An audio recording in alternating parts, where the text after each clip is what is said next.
Consistent self-improvement, everybody. You are now listening to American gypC Podcast. I am your host, Classic, and I am here with my co-host, gypC. And we also have our guest co-host with us today, Tim Neats. And today we have a special guest, Katie Chonacas, a.k.a. Kyriaki. She is a Greek-American actress and artist who's been in the industry for 2 decades. She is also an NFT artist and host of She Is All Over the Place podcast. Welcome to the show, Katie. Welcome. Thank you for the beautiful introduction and welcoming. I appreciate you. Thank you so much. I'm excited for an awesome, impactful episode here. Let's go. So to get started, tell us a little bit about your name, your AKA name. Sure. I was born with 2 first names. In the Greek tradition, we're named after saints and goddesses. So my bestest friend in the world, who I was just on the phone with, is my 92-year-old grandmother, my yaya, and we're Greek, and her name's Kyriaki, and she was named after the Saint Kyriaki, who was a martyr and a very prominent saint in the Greek tradition. And so like my music, me as an artist, Kyriaki. And then I also, was born Katie Chonacas. And, my parents wanted me to have like a more normalized American name growing up in America. So, everyone at home called me Kyriaki. My cousins call me Kiki. And everyone at school called me Katie. And then when I went to Hollywood, they wanted to like change my name around. And I'm like, nope. And they're like, and I'm like, all right, Katie Chonacas, cool. Like, I'm not chopping off my last name, not happening. And so for acting, I go by Katie Chonacas. It's been my branded name for over 2 decades now. And then I do voiceovers too every single day. So my branded name is Cartoon Katie because I'm like a walking, talking cartoon character. But those are my 2 first names, and I'm sticking to it. Awesome. What part of Greece is your family from?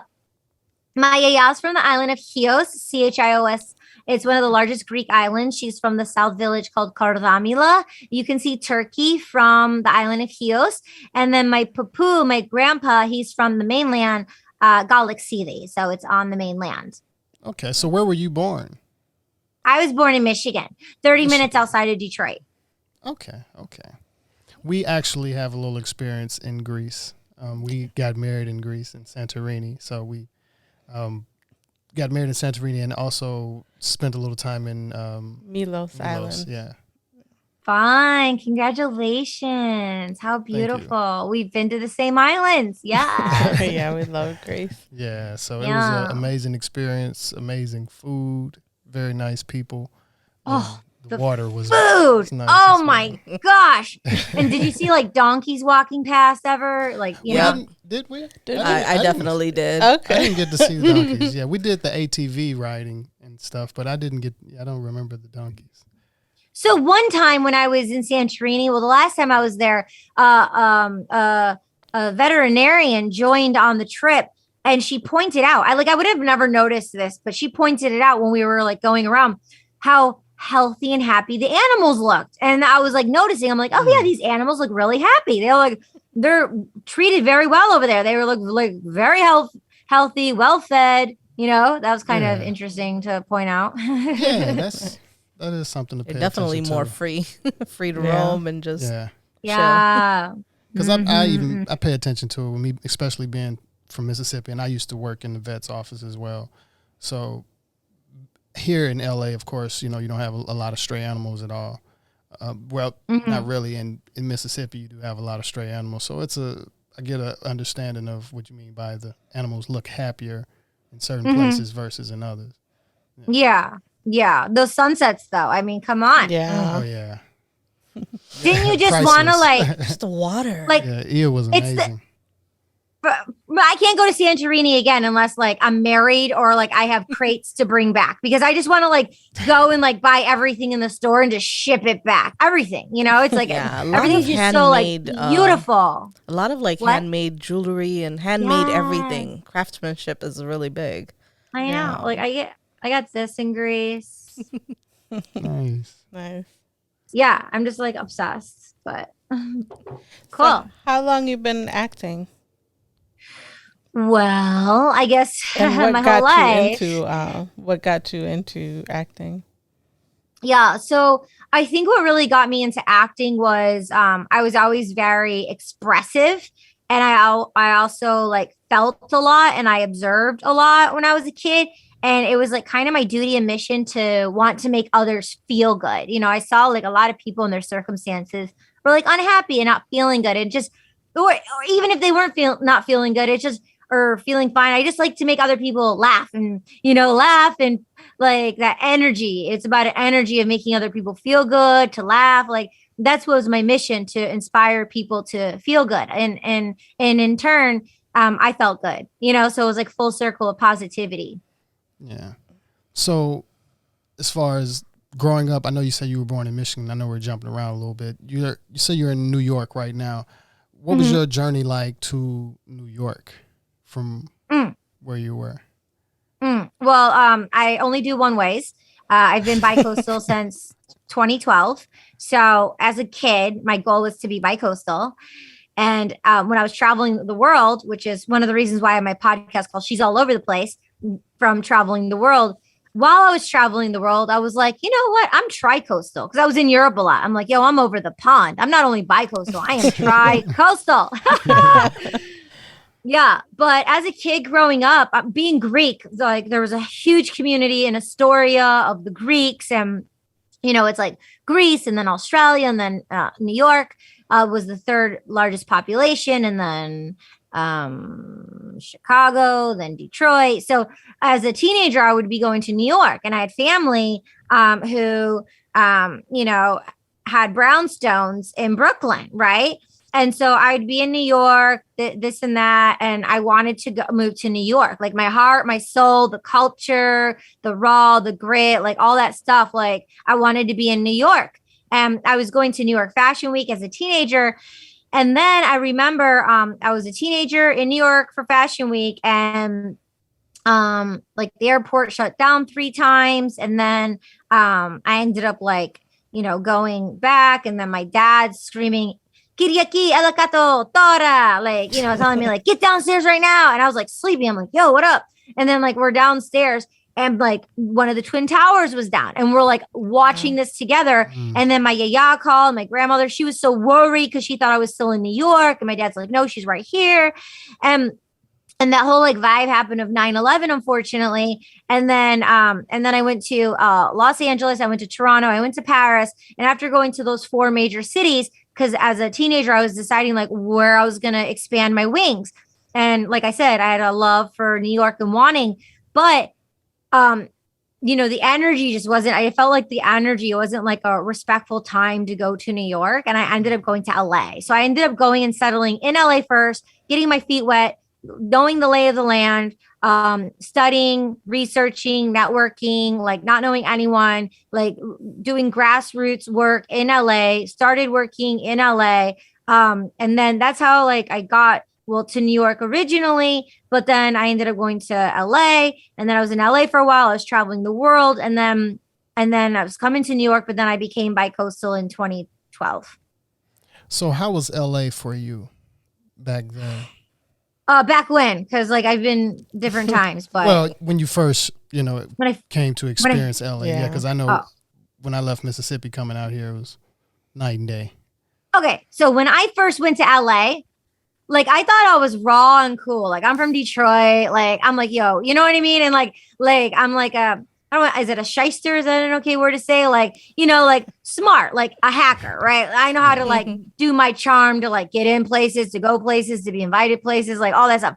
I remember one time when I was like first in LA, I have a couple stories. So here, one time I was in LA, was on like Las Palmas, and there was like a nightclub kind of like cool place to go to. I don't remember the name of it. And I remember like wanting to like roll up and like not pay a valet fee. And like I'm like rolling up to like pop in, and I'm like, yo. And like the thing that I said to him, the guy was just so quick. And I was like, oh, wow. I'm like, those old tricks aren't going to be working here in LA. I need to like up my game. And then another time I remember like I was living off of Sunset Boulevard, and I was driving up and down Sunset, And like, I'm like this edgy person, blah, blah, blah. And I'm, like I said, I'm driving up and down Sunset and I felt so square. I'm like, yo, I need to go shopping. Like, I felt like I felt like so square. I'm like, I felt like this goody two shoe girls. I'm like, I needed to like get like a new wardrobe so I could like fit into my new lifestyle. And I just felt like Sweet Home Alabama or something like that. You know what I'm saying? It's okay to curse too. Okay. Yeah. Okay, let's keep it real around here. Yeah, it's okay cool. to curse. All right. Let's do that. So you say you got into acting here in LA. I know that had to be quite the experience.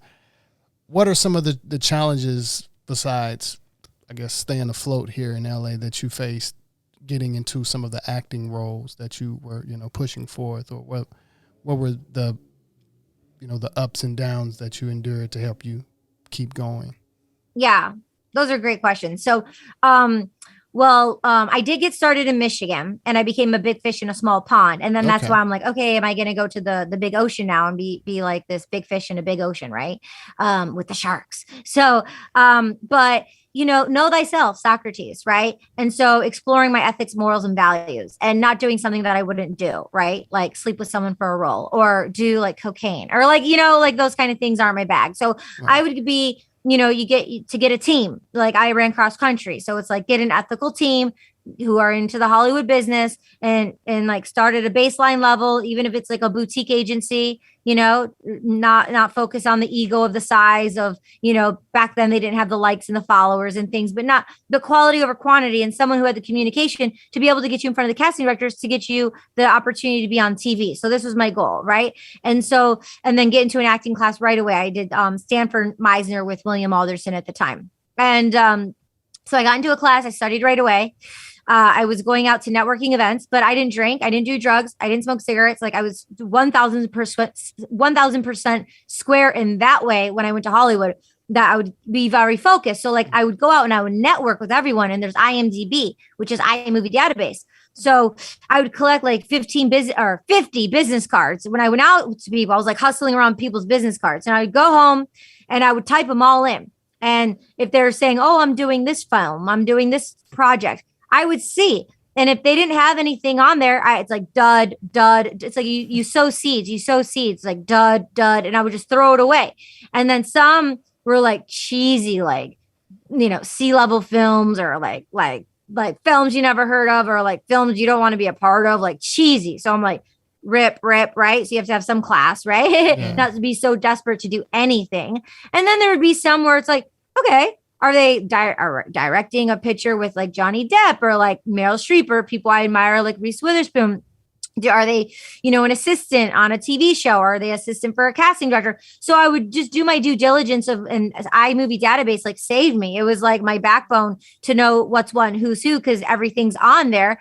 And like if people don't have IMDb Pro, you can do like a 30-day free trial, so you could like collect your 200 business cards and like, use the trial for free and then get rid of it if you don't want to keep it. But there's always hacks and ways to making it happen by doing your own research. So that's like one thing. Another thing is like as a union actor, the agent gets 10%. As a non-union talent, modeling, commercials, whatever. Sometimes agencies take 15 or 20%. I don't know what the deals are. Different agencies are different. But with a union actor, the agent takes 10, the manager takes 10. Some try to take 15, but you're like, you negotiate. You're like, no, you're getting 10 or I'm walking. But, so since they get 10%, what about the other percent? It's show business. So I would go coffees, lunches, teas, networking, and I would do all that. And I'd be like, blah, blah, blah, how I am now, chatty catty, and, and just put myself out there, be vulnerable. And not everyone's like that, right? But I would do it not because like I'm the best at it. I had to develop that skill. I'm more of a homebody. You know what I mean? I am very introverted in a lot of ways, but I knew I had to develop that skill. And if I didn't do it, no one was going to do it for me. So I chose to do that. And I'm an actor. So I put on my public persona but I stick to my core values of who I am. And I explore like I've had many journeys of exploring what that looked like for me, from what society says, generational trauma, blah, blah, blah. But to stay focused here, when it came to networking, I would go out and I would network and I would, talk to people. And then, if they had opportunities, I would then bring them to my agency, right? So I'd put myself out there so I could be popular in that way, or ethical in that way, to connect.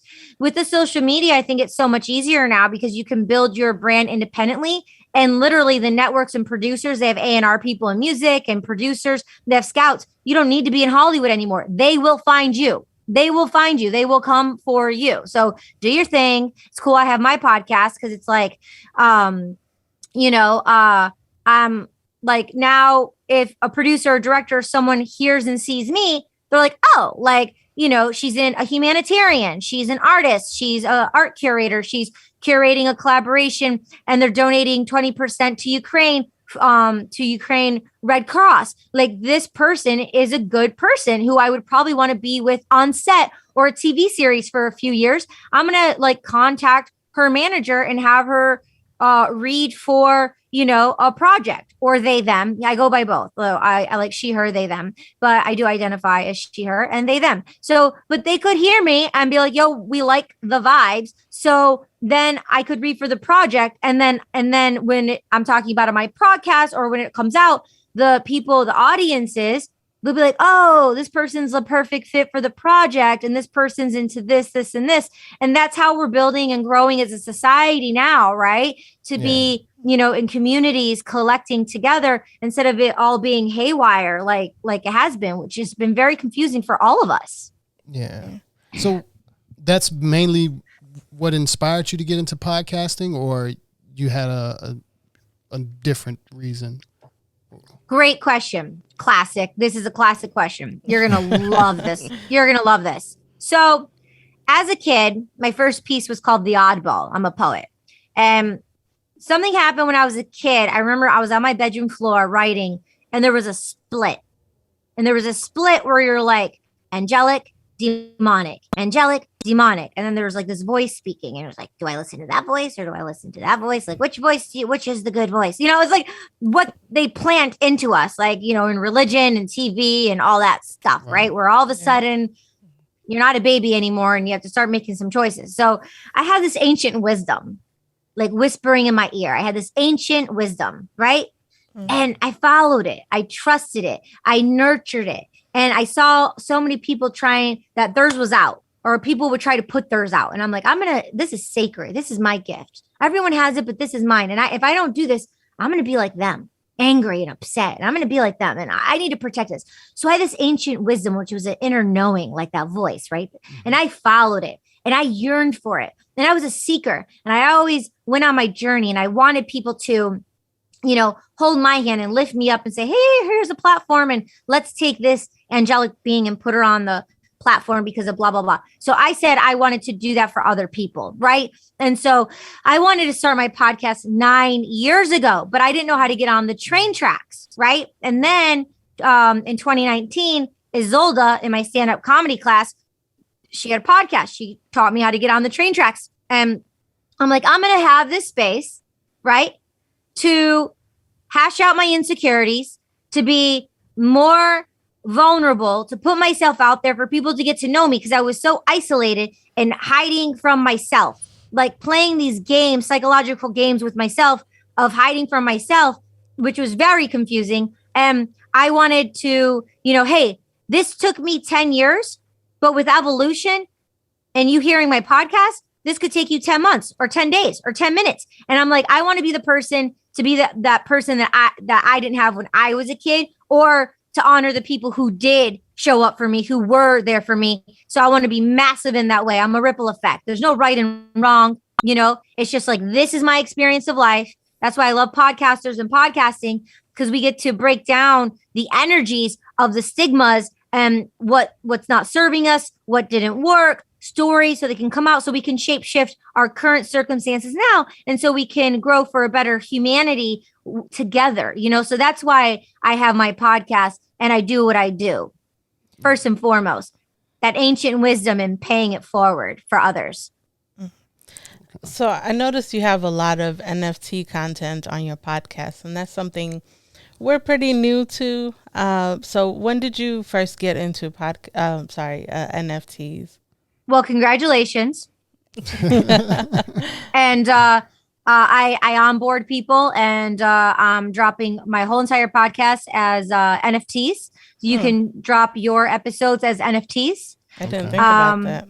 Yeah. So and there's something with utility. There's something called with NFTs called utility. So it's not like, just a JPEG or it's just an audio. Why can go to 31 different platforms and hear this for free? Why would I purchase this podcast when I can listen to it for free? Why? The utility behind it. Okay. For example, like a couple different things. And then I'll tell you the story of how I got involved.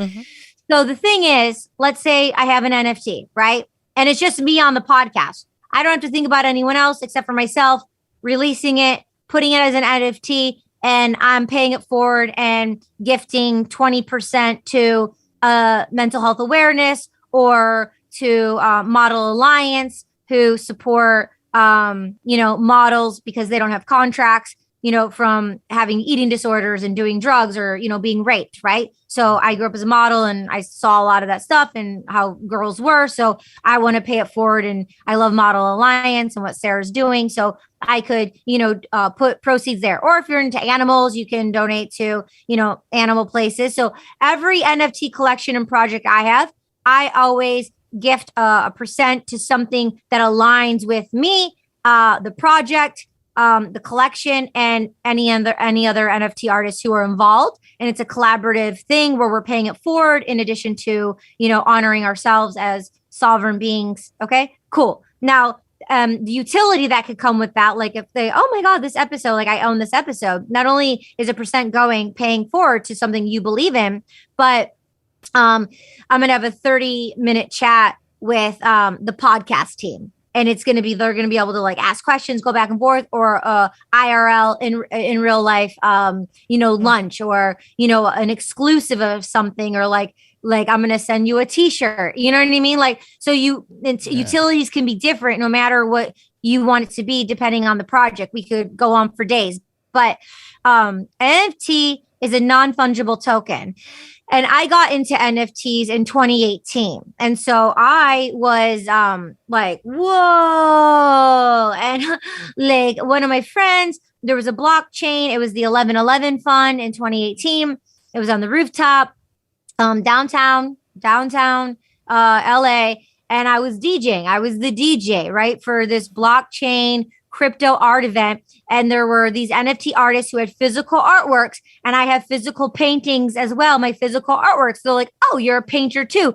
Then why don't you bring your paintings? So my very first NFT experience, crypto blockchain experience for the 1111 fund, and my birthday's 1111, I'm DJing the party, and where there's this amazing, sushi chef there, and like sushi, 4 or 5 hours of sushi, and like all these gorgeous people and this buzz and this energy. And I have 7 of my physical paintings on that people can buy as NFTs, And so that was my introduction. And then I was, at like in the Hollywood Hills with like Larry David speaking on like Gear Foundation and how all these people are involved. And it's like, it's for the environment. That this is this blockchain. Then there was another blockchain where it was like private jet companies were having me like curate and host influencers and bring them to dinners and have experiences. And I produce like, these influencers who are coming to this dinner,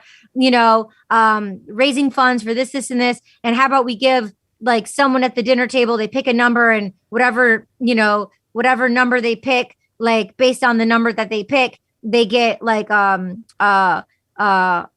trip on a private jet, them and a guest to somewhere. And then I was being flown to New York City, and I was hosting dinners, like $40,000 dinners with like these high society people at the Baccarat. And like it was so wild. It was so over my head. And there was these people from Asia and everywhere. And they were like spending all this money and like bringing all these people to raise funds for all these different blockchains. And I saw some come, I saw some go, and I saw like, so I was like a kid in a candy store. I'm like, I like this one because it's about the environment. Oh, I like this blockchain because they're sustainable. Like, it was like, I was like picking what kind of blockchain I was vibing with. Right. So it was all over my head. I was traveling the world. And then all of a sudden, Blau, right, Justin from Vegas, revolutionizes the music industry. March of last year, and took an album from 3 years ago, put it on an auction, and it went for like 11.6 million. And I was just like, boom, and I got it. I was like, okay, cool, I got it. And I was like all in. A few weeks later, Grimes released her new album on Nifty Gateway for 6 mil, and I released them that same month. In March, I released my first NFT. I'm officially the first artist to release a love poem on the blockchain that's coupled with this Polaroid, which is super rare because it was discontinued by the company Polaroid in 2001. And so it's this art piece, poetry that I wrote from my book, coupled with this Polaroid, this original Polaroid. So it's super rare because NFTs are all about the rarity. Like, how is this an NFT? Like, how is this rare? Like, what's the story behind it? And having descriptions. And then, so that's one way. And then there's people who do it as individuals, like I did. There's people who have teams. There's people who are individual who build small teams. Like, you have a collective going on, which is cool. So you just healthy communicate and onboard people into the community, and you do things organically. You have a grassroots flow, which seems like y'all already have that ethic and that vibe to you. So it's not like sell someone on it. It's just naturally who you are. There are people who aren't like that, where you have to like switch up the psychology to be like, yo, it's not about me, grab and go, like a pump and dump, you know? There's all these like on a massive level, there's like 10,000 generative projects where it's like, oh my God, like, how do you do 10,000 pieces? And it's like, no, it doesn't have to be overwhelming. It doesn't have to be that. You don't have to have $10,000 or all this money to get involved in NFTs. You can literally have no money and do NFTs. Like Hailair, I have 3 collaborations on Hailair thus far. We have 12 this for 2022. There's no gas fees for the talent. There's no gas fees. They take 10% and there's no gas fees. And the gas fees are minimum, but the company takes care of it. There's Tezos. It's sustainable. A lot of people are in Tezos. There's this new one that I'm going to be minting on soon. That's like it's getting good hype and it's really sustainable. Called Doing Good, right? And they have a project right now because they're wanting to get the brand awareness out to people. They have this an abundance token, this abundance NFT. And it's like, oh my God, I had it looping last night for like an hour and a half because it's really tranquil. It's amazing. And you can mint as many as you want. I minted 4. I'm giving a 1 because I'm like, yo, I sent this to someone. They have no idea what they're doing. I'm like, if you can figure it out. And I'm like, they're not going to figure it out. So I ended up just minting 1 for them and I'll give it to them as a gift. But you can give NFTs as a gift. And they have 11,111. And that's, a smart marketing way to like gift them to people and get your brand and your message. So right now for your podcast, what you could do is you could get up on one of the marketplaces because you don't have your own smart contract yet. But I would employ you to get your own smart contract. You can get your own smart contract. There's manifold.xyz. You can learn about smart contracts, do your own smart contract, have your own smart contract on your own website, and bring people to your website to mint from your site with your contract. And, for your podcast, if you wanted, you can have your own merch line, people who, pick up the token or who they're a part of the pre-sale. If they're a part of the project, they have like, exclusives, like meetups, like once a month or once every 6 months or, once a year. And they're a part of the community and vibe of what you're doing. A short example real quick is like, I could go on for years here, but one example is Sabet. Sabet is an amazing artist in the community, great person, and he has Tokyo Punks, and it's his experience when he went to Tokyo, and they're like dope. And there's under 5,000 Tokyo Punks. They're all unique, and this is what he did. The utility, right? The licensing terms, okay, is this. When you own a punk, which I do, I own a punk, right? Yeah. That can be my logo. So now that's my logo. I can make money off of my punk. 100% licensing terms. So my assistant made a whole merch line for me because I get about 7 offers a day for my punk, but I'm not selling it. I'm holding it to the moon. Like, I love it. Like, it's my punk. I'm a collector. Like, I love it. It's my vibe. It's my community, my people. And so when there's an IRL, like a real life event that Sabet's having with people who have a punk, of under 5,000 people, like, because there's only under 5,000, like, when I go to this party or this event, it'll be people who also have a punk, and we probably have like cool stuff to talk about. And those are be our friends who we eat with, who we chill with, who we make music with, who we want on our podcast, who we're going to collaborate with and scale and grow together. So that's the vision and ways like you can make money. And then why would people want to buy this? Well, you can give them access with licensing terms, and I can give you like Bored Ape Yacht Club, Timepieces by Time, you know, like all these different projects, they have their public licensing terms, and you can literally just like follow suit and be like, we're going to give these to our people. That's why Bored Apes Yacht Club got so big. One of the reasons, because the people, whatever ape they have, they can then take it and put it on jackets. They can, you know, put it on merch and sell it and make money, you know, and then be with like-minded people who are involved in that community, and they can grow and have fun together and make money together. So that's, and it's like, lastly, I'm going to say it like this, and I'm sure you have questions going on here, but it's like if you're going to go to a Britney Spears concert, right? Or like, what's his name? That Lil Wayne, when I was in Atlanta, Lil Wayne performed, right? Do you remember when Lil Wayne performed and someone shot a gun and they had to close it down a few years ago? It was in 2018. When he came out with 5, that album, I think it was the Numerology 5. Okay, yeah, that album. Remember. Anyway, you show up to a Lil Wayne concert.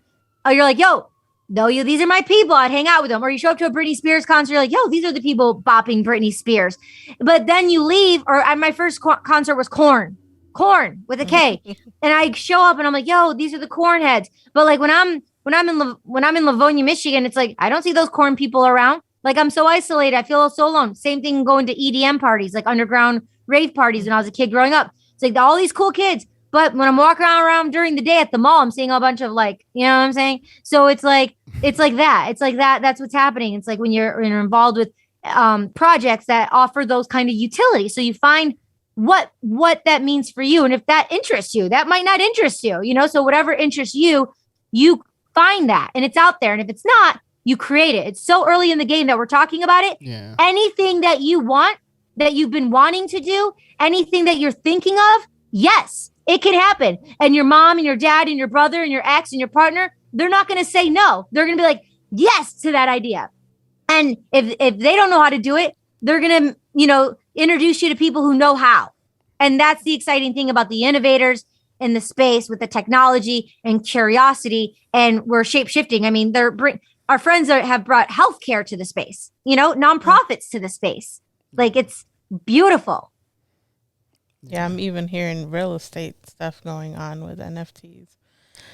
So what has been your experience with different platforms? And I'm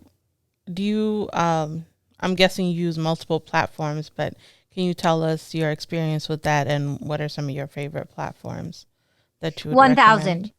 1,000. Great question. So, for me personally, I'm going to be on all of the platforms. All the platforms. Like Blau created Join Royale. I'm going to be on that. There's Sound XYZ. I'm going to be on that one. My album, I dropped 11/11 on my birthday on OpenSea. So OpenSea and Rarible. OpenSea is kind of like the Sotheby's Christie's mecca of art, right? Of like the hearsay, right? And also the people behind it, right? The money behind it is gives people a lot of confidence of the security in that way. Because there are other places that could be here and then not here. They might be here, but then not here, right? You don't know. Yeah. Like it's like literally probably around $1,500 to build your own smart contract right now, right? So like the sooner you do it, the better. And you have your own smart contract. And so the thing about OpenSea, they have a smart contract. So if I'm minting something tonight, which I am on OpenSea, I don't pay any gas fees. I'll tell you about that in a minute.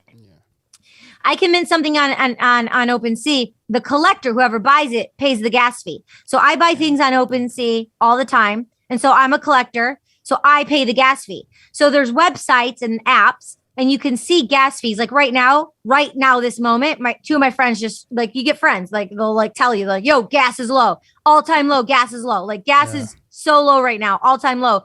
Like if you want to mint anything right now is the time to do it. Like right now, as we're speaking, because gas is so low. So there's websites you can go to. There's an ETH app, Ethereum. It's like orange and blue, and it can tell you the gas fees. So you just mint when it's low.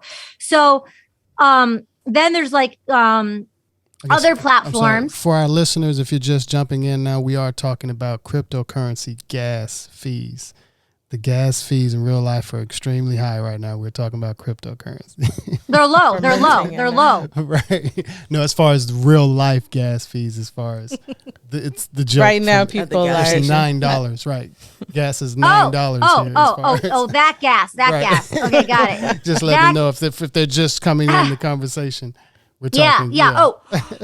Okay. So I have another thing for y'all. So if you're listening to this right now, if you go to my website, chonacas.com, and you put in your email, I have an automation set up where it gives you not only a pink sheet, but it gives you lingo, the terminology like gas, mint, do your own research, nice. Alpha, aping in, like technology. It's like being a baby, right? And people are like, I don't know what's going on. I don't know. Well, when you're a baby, you don't know what's going on. Just look like make the noise, then crawl, then walk, then articulate. But if I go to Japan, like I don't speak Japanese, you know what I'm saying? But if you're like some people, there's like books, they're like, oh, I'm planning a trip to Paris. They like learn some words to respect and honor the country, to get around, you know what I mean? So you can like hear if something's happening, educate yourself. So it's best just to educate yourself, and definitely on board. There's some like really cool things happening. It's the way of the world, in an X amount of years. Everyone will be involved in the space in some capacity. So if you're hearing about it now, you're very early, and it's an opportunity to capitalize and spearhead and get involved in, because it's endless possibility. So yeah, chonacas.com, put in your email. I have some automation set up. You can also email me. I have bi-weekly Zooms where I educate and onboard people and do tips and educational things. Also, I'm on Twitter Spaces, Katie Chonacas, my name. So right now, as we're speaking, if you're on the Twitter Spaces and you're following certain people, like the pink sheet has the people you should follow, including myself, then you go to the top of your Twitter and you'll see like all these rooms going on. You're like, oh, Bitcoin, Ethereum, OpenSea, Ukraine, mental health, ADHD, LGBTQA, like people of color, like they have it all. You know what I mean? Like music, like filmmakers, women empowerment, non-binary, like anything you want, it's there. And you can be a part of the conversation, or you could just listen, and it's just absolutely free. But the number one currency is our thought, is our attention. Like, so the person tuning in and watching now, like, thank you for being here, because you could be anywhere, and we can only focus on one thing at a time. And so to be here right now, it's sacred and it's meant to be, and like to be aware of those things. But I didn't mean to break your train of thought. You were talking gas fees though, or different platforms. Yeah, different platforms, yeah. So there's definitely different marketplaces. Can't list them all right now, but I could probably put it. What's your favorite one? I could probably put it in the pink sheet though. I'll do that. Thank you. Okay. I'll put marketplaces. I'll put a bunch, favorite one. Can't say if I have a favorite one actually, but what I wanted to share with you is I will be on all the marketplaces because, I'm a part of South by Southwest, the largest NFT exhibition that's happening. Some of my digital art is included. I wrote poetry pieces, and I also did spoken word poetry for it. So, and I minted that on Mint Gold Dust. Mint Gold Dust. You do have to pay a gas fee. So I did it at an hour where I paid low gas fees, and they do take 15%. Heylayer, HEYLAYER.com. It's built on Stacks. It's Bitcoin, and there's no gas fees. They pay the gas fees, and they take 10%.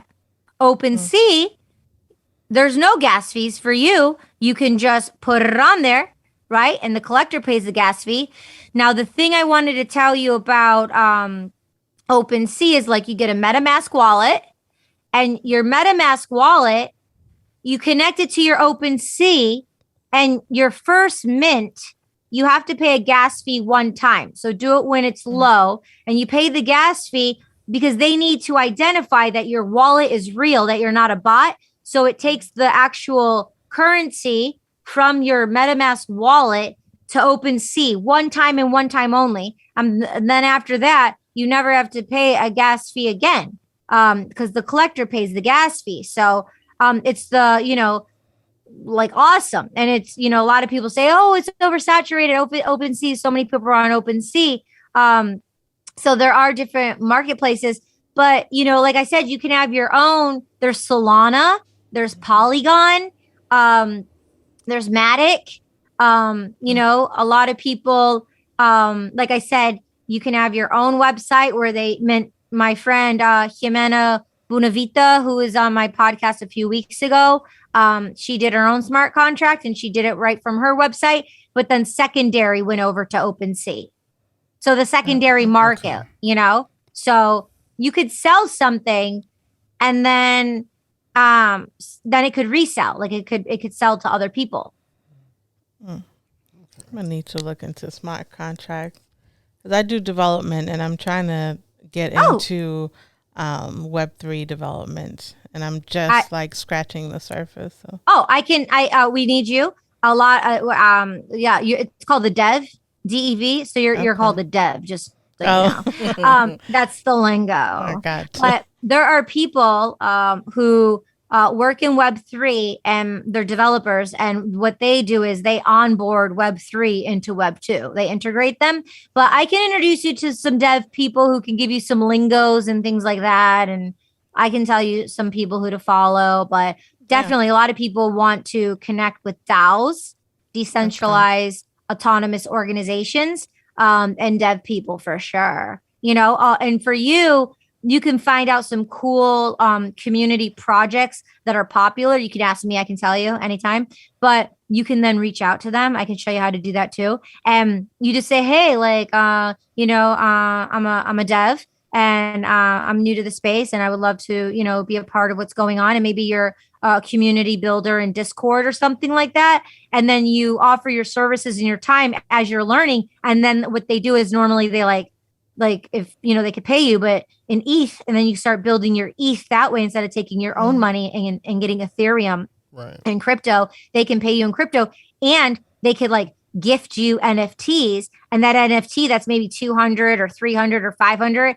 I mean, it could then be like 15,000 or 200,000, because you don't know which projects are going to blow and go to the moon. So anyway, you can be a community builder, and like I said, your energy is like your number one currency, just to be interested and get involved in ethical projects and community of people. Then you're helping them. You're taking loads off of them. Like if you came to me I want to get involved. And I'm like, okay, cool. Do this, do this, do this. And then I'm going to remember that energy. It's reciprocal. And then while you're doing that, I'm like, okay, meet this person, this person. And then you scale and grow, scale and grow, scale and grow. That's like an interweb of Web3. That's the vibe. That's how it is. Right. Yeah. It's one way. I'm saying that's one way. Yeah. Because you want to learn, And for you, do you identify as ladies over here? Yes. Yes. Okay. So there was an article that my friend sent me. It came out January 12th.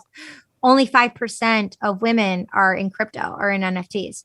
So right now having this conversation, and the more you dive in and learn immediately, just study, you could literally be spearheading, especially in the African American culture community. And from being from Ethiopia, I mean, I've met people from Ethiopia. There's not too many. The people I could introduce you, the people there's Tribe X. There's some really cool projects.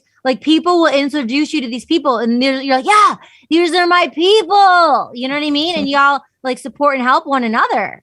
Yeah. Yep. I mean, you could be spearheading in no time. Yeah. Definitely. I mean, you have someone like me on your team and some other, people who are pop, pop, pop, pop, pop, pop. You know what I mean? You do what you do. I do what I do. Everyone does what they do. And we grow together. There's a really cool project. I'm going off real quick. It's called My BFF. And it's blockchain friends forever. And it's a team of 100 women, non-binary, and all that jazz. And Mila Kunis is involved, but it's like 100. There's no like males. It's just like all LGBTQA. It's people of color, BIPOC. It's BIPOC, right? Yeah, I think so. BIPOC. I just came across that word. Really? Yeah, I heard that word. Yeah. It's the first time I've like I know it, and I've read it, I've seen it, and I've heard other people say it. It's my first time I like spat it out. It just came naturally, but people of color. But yeah, so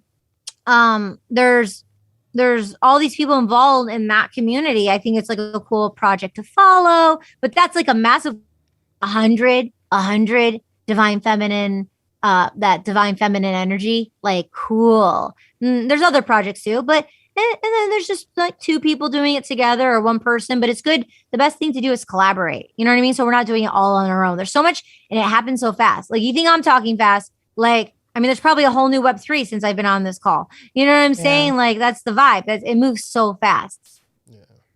Yeah, so many new projects. Like, how do you keep up with different news that are going on in the NFT world? Is it Twitter, or do you have other sources?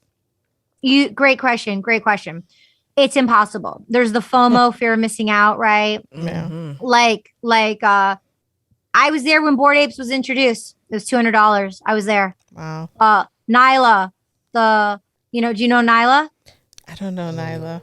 I know. Oh my gosh. Okay. Wow. Yams Project.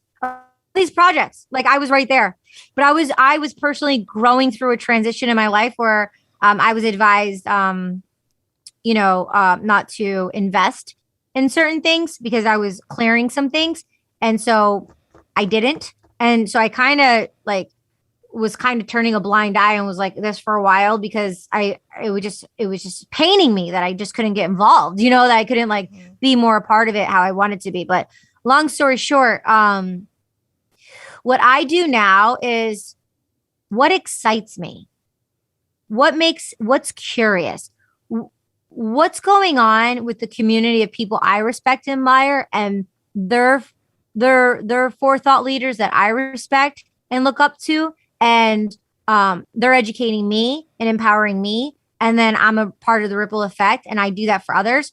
So like there's a one piece, there's like Keith Grossman, who is the president of Time, and it's independent, they're not public, so he can do whatever he wants. So then he has Time Pieces, PIECES pieces, right? And Time Pieces, and there's different collaborations. But my friend Carlos Luna James, who was on my podcast season 3, like mind blown. I just love him as a person, his ethics, his values, his art, and it's like whoa. And so a year later, he's an official artist for Time. And like, whoa, I was celebrating it. I was like, oh, so cool. And I didn't even know what it was all about. Then there was like a clear list for these Time Pieces, and they have all these different collections.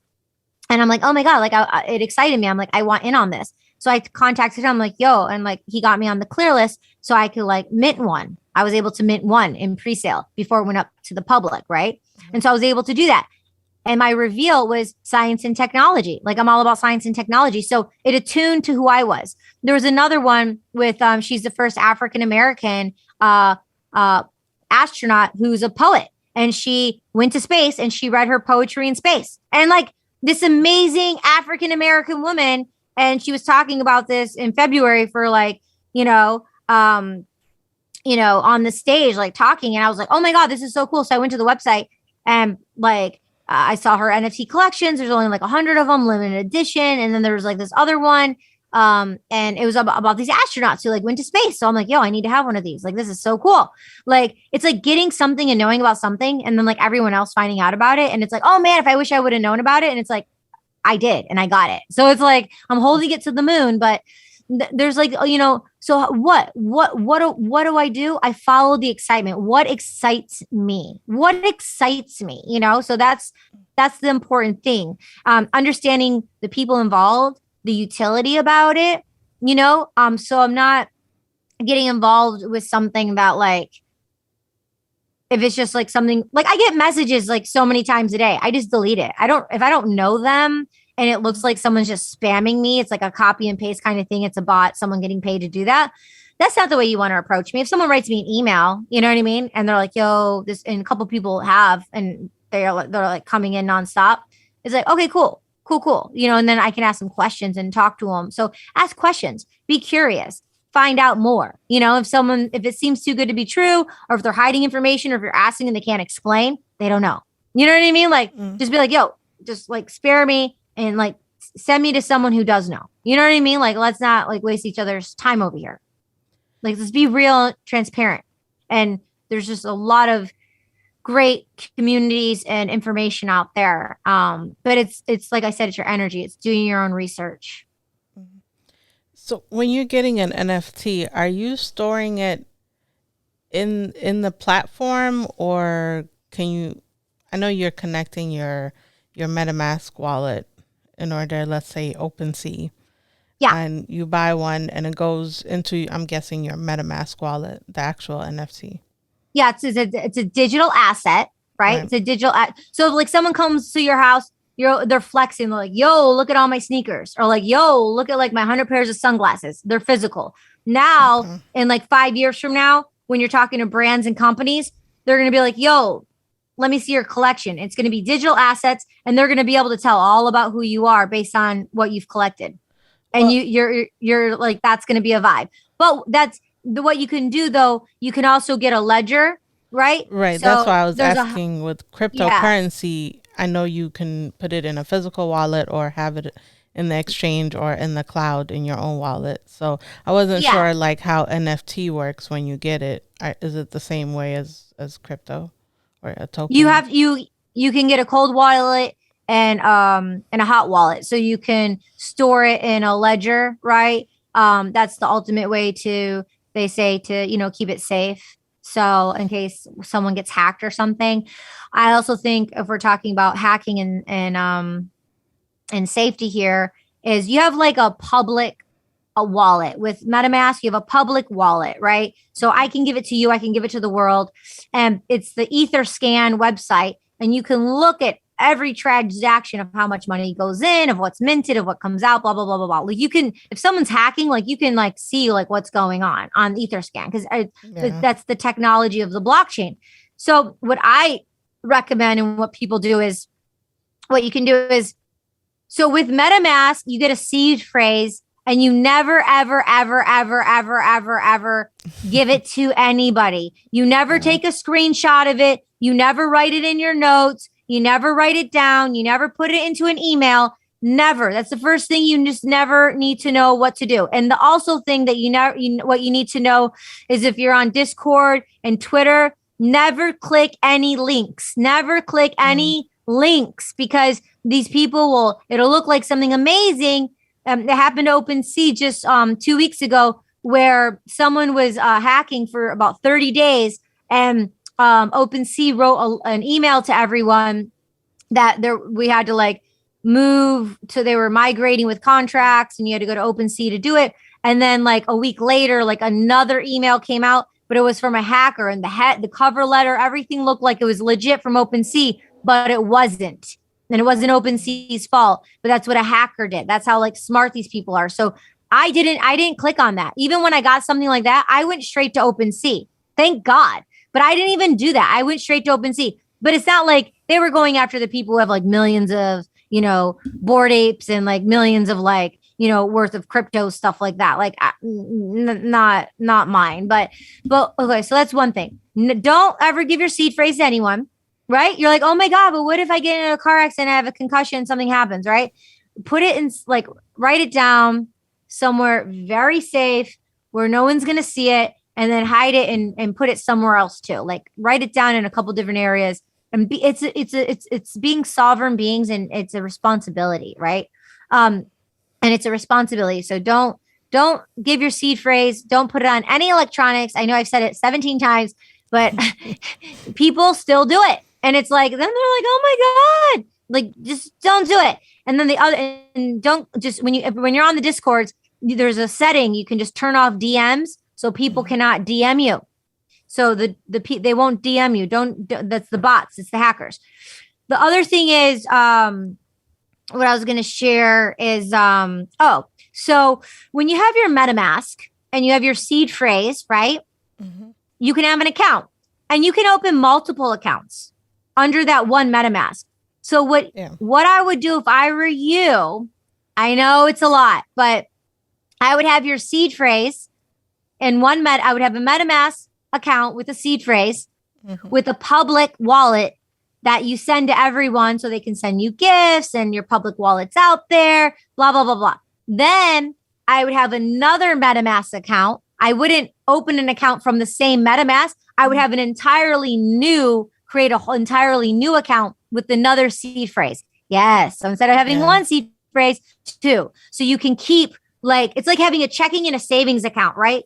But not under the same. So it's like having a checking and a savings. So it's like you're having money in this one. Don't give people that public wallet. Just keep that for you only. And then you can transfer money over to the MetaMask where you give people that, public wallet address, and then that's what I would do. I look at it as like a savings and a checking. So then no one can ever touch this, right? Oh, you can't see my hand. Sorry. No one can ever touch the one on the right. No one has that public address. Only you do. That's where you keep all your crypto. And then if you want to make purchases, you can, send it to the other MetaMask wallet where you can actually do the purchases. So I think that's a very safe way. It's a responsible, safe way to do it. Is MetaMask your favorite wallet? I love MetaMask. That's what I do. Yeah. I know it's the most popular, but I wasn't sure if that's the best choice. Yeah. So the thing is, what I have to do right now is I have to have Coinbase, and then from my bank account, I put it into Coinbase. The first time they hold it for 14 days. So if you want to mint on something, it's get it going. Even if you just want to send $1, right now, download Coinbase, set up the account, connect it to your MetaMask, put $1 from your bank account, $1, $5 into your Coinbase, because it's going to be stuck there for 14 days. That's for some reason the transaction, that's how long it takes. And then after that, now, if I go right now to my bank and I'm I want to put money in my MetaMask, I have to go to bank. I have to go to my Coinbase. I have to, it's already connected to my bank. I put the money in there. It has to sit there for 4 days. And it's 3 days, 2 days, one. Okay. Now your money's available. And then you can transfer it to, Matic, Ethereum, Bitcoin, whatever you want to change it to, Ethereum. And I then transfer it to my MetaMask, which is a pain. I don't want to do all that. I don't want to do all that. You know what I'm saying? No way. Come on. But so on MetaMask, there's this company called Transit or something like that. And you can put money there and it goes directly to your MetaMask. But a lot of states don't take Hawaii and New York, right? So now when I go to California, I'm going to open up a credit union, a bank account, so I can just be able to have a different bank besides New York. So I can just skip the middleman and hopefully just upload it right to the MetaMask, and then it's just there. So I don't have to do the Coinbase thing, Also, there's MoonPay. I'm not an affiliate, but I'm a fan. I met them at Art Basel in December. It's in MoonPay, and you can totally just take your money, put it on MoonPay, and MoonPay, sends it to your public wallet into your MetaMask. So you can do that. But, again, they don't take New York or Hawaii, I think, as well. So, I didn't know that about New York and Hawaii. Why is that different? Or do they have different regulations there? Regulations, laws. Yeah. Gotcha. Mm-hmm. Okay. Yeah, there's some, it's all over, but I found out about it a week or two ago. Biden's about to pass some law, blah, blah, blah. And then everyone's posting about it yesterday and today about the regulations of crypto and Bitcoin and stuff like that. So, and then I saw someone post something Biden will go down as like the smartest president ever if he, passes some bill about crypto and things like that. So there's things happening right now with laws and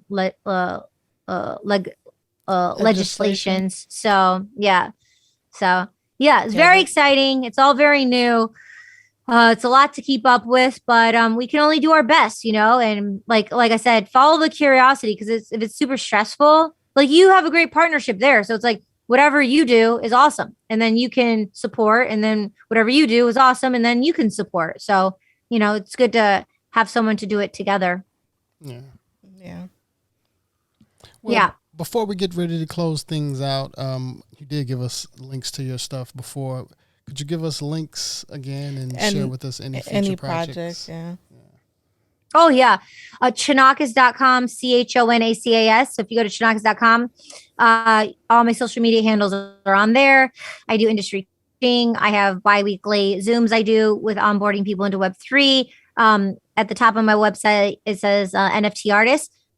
You can click on there and see all my collections that I have out thus far. So if you have money and if you want to support, definitely purchase some of my NFTs. That would be awesome. Also, I have a whole merch line. So if you like my podcast, she's all over the place, or my, or not my crypto punk, or my Tokyo punk, you could totally, buy a mug or a t-shirt or a sweatshirt and rock out my punk. That's super cool.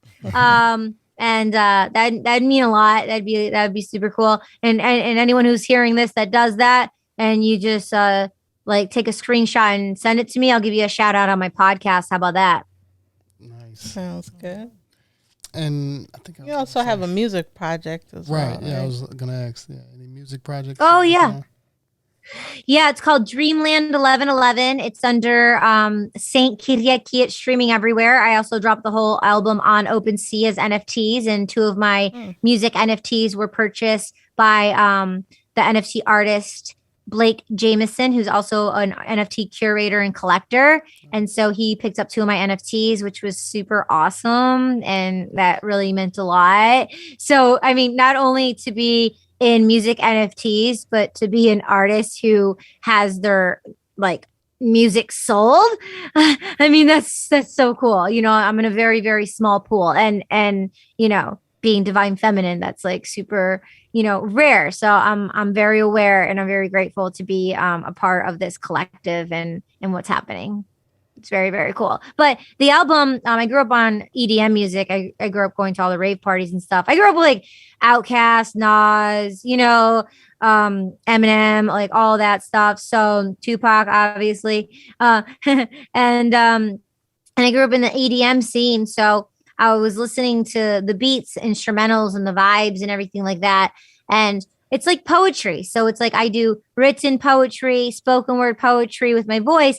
But then when I'm making the beats on pads and stuff, they're instrumental, poetic feelings of what I'm growing through, what I'm feeling, good, frustrated, whatever. So I have a project out under The Sophisticated Psychos that I have with a duo. You can hear our music collectively with Nicky Scorpio. He has his single coming out called Manifest in a few weeks here, and he's dropping a bunch of NFTs. But I have my solo project called Saint Kyriaki. Dreamland 1111 is the album. It's all dubstep and future trap, and 7 out of the 11 tracks are instrumental, and 4 of them are spoken word poetry, and it's all about divine femininity and claiming and reclaiming one's power. So it's exploring those kind of things, goddesses and things of that nature. Okay. Well, we'd like to thank everybody for listening. We also like to thank you, Katie, for taking the time and consideration to come and teach us about so many different things and just sharing a lot of positive energy with us today. Yeah, thank you. My pleasure. Of course. Like I said, there's no right and wrong. I'm just being here as an open vessel to share love, share, so we can, grow together and everything. So if you vibe with it, I appreciate if everyone just leaves a comment below about this episode and, give a shout out of what maybe something that you learned or, what you thought about the episode. I know it would mean a lot to us. So thank you. Yes. Thank you. Thank you. And if, like I said, when you're in the area, definitely hit us up and feel free to come by for a in-studio episode recording. 1000% sounds really good. Yeah, keep me in mind. I'll keep you in mind. Let's keep it rocking and rolling. And anything that comes up for you, just shoot over an email and we can keep the flow going. Definitely. And for the listeners, you can find the podcast at AmericanGypsy.com. And we also have merch at luamlee.com. And you can find some music at Classic Carpenter, KLACCIK CARPENTA. And thank you again to everyone. Oh, that's on all major platforms: Spotify, iTunes, Tidal, YouTube, etc. Thank you again to everyone for listening and supporting. Consistent self-improvement, and peace. Peace.